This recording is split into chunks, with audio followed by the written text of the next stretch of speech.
What was your response with the gentle wave when the first time you used it and looked through your microscope?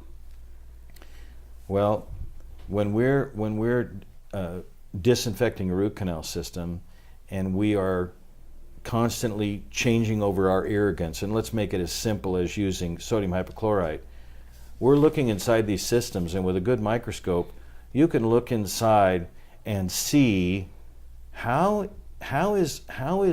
well are we doing with our cleaning?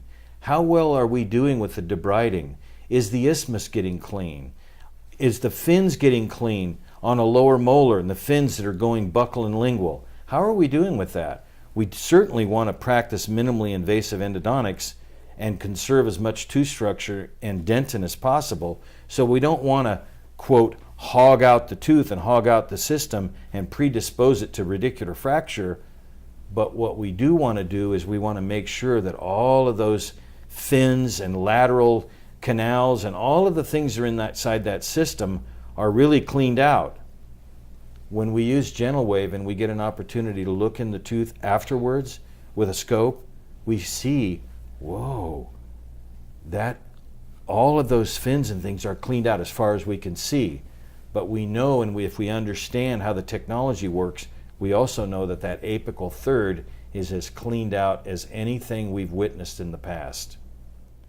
I think that once a clinician masters the technique, and when maybe I shouldn't say masters, but I'm going to say implements the technique, and the staff and the doctor become comfortable with it, and the other staff becomes comfortable with it, the front desk, and we explain it to our patients and we use it, I actually do think that we have the capability of shortening our treatment time.